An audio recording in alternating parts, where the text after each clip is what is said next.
Today, we're going to look at how to use the period of sine and cosine graphs and how do we graph that? How does it affect the graph? And how do we put that in there? Because we've gone over amplitude and vertical shifts, two of the main three components when graphing sine and cosine graphs. So today we're going to go over how do we work with the period, because as we've talked about, we use an A value for amplitude, C value for vertical shift, and I left out using a B value, and that helps us find the period, though it's a little bit different because it's not directly related. It just helps us find that. We have to do a little bit of math in order to do that. So to show you what I mean by that, here, you can explore this on your own as well. I'm just going to pop open Desmos on here. Here I just have a sine graph done up in here. So I'm going to turn on the projector mode so we can see that. On here, again, our A value, we know what that does. It makes it larger or smaller, right? As it gets bigger, taller, negative just flips it over. Otherwise, it's directly related, and if it's at an A value of 4.42, that's how tall that thing gets. And then the C value, that just moves it up and down. That's all it does. It just shifts that thing up and down. It doesn't really do anything special. It just tells you where the middle of the graph is going to be at. Here, the middle is at 3.17. That's what that one is. But I'm going to bring this back down to 0 so we can see where that's at. Now, the B value, on the other hand, that affects the period. And what the period is how often does the graph repeat? Or in other words, kind of its frequency is what the B value is. It sort of makes it like a spring, in other words. And the reason that that kind of happens, we took a look at, sine and cosine just come from spinning around a graph. Essentially what the B value does as it gets larger, let's slow this down here a little bit so we can kind of see what's happening. As the B value gets larger here, so let's take this, it's spinning around the circle faster, meaning it takes less time to complete one full circle. So therefore the graph gets sort of squeezed in because it's completing one full wave faster. So it's sort of an inverse relationship here between what we would normally think. We think this number would get bigger, so the graph should get wider, because to us that makes sense, right? But if we think about what's physically happening, if it turns faster, it spins faster, that means that this frequency or its period should get shorter, right?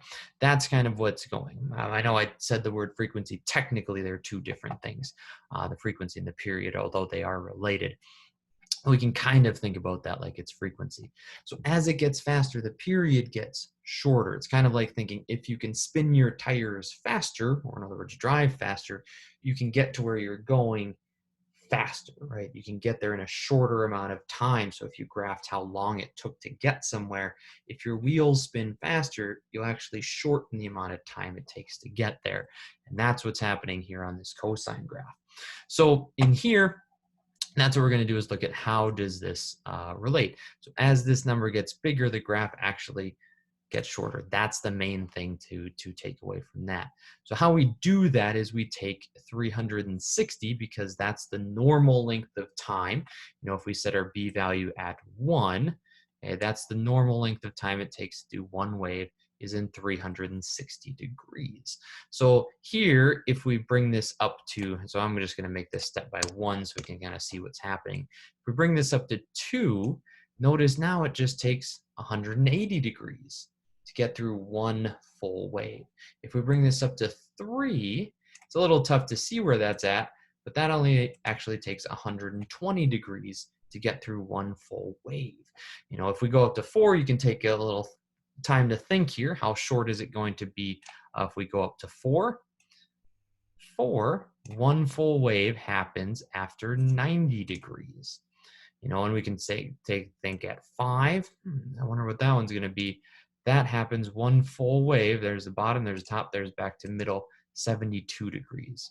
6 is, think about that, 60 degrees, and so on. We could keep going. And if we went to 7, now we're going to start getting decimal values in here, because the way we figure that out is we take our regular amount, 360, and we divide by whatever the B value is. Kind of like we would take distance divided by time to get our speed, right? That's kind of the same relationship here. If we're relating that to speed or how fast something is turning, you're dividing by something to get the end result. So here we take our normal 360, divide by whatever the number is, and that tells you how long it takes to do one full rotation. That's why here when it's 360 divided by 3 is 120. That's why that takes that long to get through that full rotation. So how do we use that in a graph? That's what we're going to look at here, a couple of examples. So on here, very simply, here's our example, 2 sine of 3x plus 1. The two easy things to do, the amplitude and the vertical shift. Amplitude's 2, vertical shift 1. Pretty easy to put in there. Here I'm going to use kind of our same colors that we've been using. Our vertical shift of 1. That one, we would just kind of go over. Go up 1. There's our horizontal line. I'm going to make that dotted. I'm going to make the color orange. Okay. And then from there, we would go up 2. Nothing too special about that. Oops, let's actually make a copy of that. Up 2. And then from this middle point, it should go down 2 as well. We'll make those 2 blue so that we can see that one. Okay. So there again, that graph still has to fit within that step there. Although the period here, I'm going to move my face a little bit so that I can type on stuff on here. And the period on here, in order to figure that out, how we would figure out that period is we would take 360 degrees, right? That's what we would do, and we would divide by whatever number is in here. In this case, it's a 3. And that's what we're going to do. And if we take 360 divided by 3, we get 120 degrees on there, right? Label that with our degrees. Okay, that's how we find the period. And that's how we get this amount here. So I'm just going to kind of put that underneath here. If you just want to type in, maybe I just type in 120. But there's the math and how we'd figure that out, right? That's what we did to get the period. And so then when I go to graph it, here I'm just gonna select my curve. Again, sine starts in the middle, so I'd start here in the middle. And normally, now there's 2 ways you can do this. You can either do this directly, or I'll show you the kind of second way because we're using an online application. I'll show you a little bit of the second option on how we can do that. So here I know I have to repeat into 120 degrees, okay? Which means if we kind of cut that into 4 parts, right? We're going to go 30, 60, 90, and then 120. So here we're going to start in the middle, and then at about 30 degrees, which is around here, that's going to be at its highest point, because normally we went out to 90. Now we're 1/3 of that, or dividing everything by 3. So 90 divided by 3 here, and then 180 divided by 3, or 60 degrees, that's going to be about the middle. At 90 degrees, it's going to be at the very lowest. And then back to 120, which is about right here, it's going to come back to the middle again. And then it's just going to kind of repeat that over and over and over again. So I'm kind of aiming at little different spots, but it's just going to repeat that wave over and over and over. Here, I'm going to make that line a little bit thicker. Let's make it green because that's our actual graph. Yeah, there's where that is. It's been shortened up. It repeats its wave a lot more often. Now, if you wanted to, okay, I'm going to duplicate this just to show you a little bit different way. If you didn't want to do it that way, maybe we want to apply this period a little bit differently because we have software. Essentially what's happening on here. Here I could just make our curve like normal. If I ignore the period here, I'm going to ignore this 120.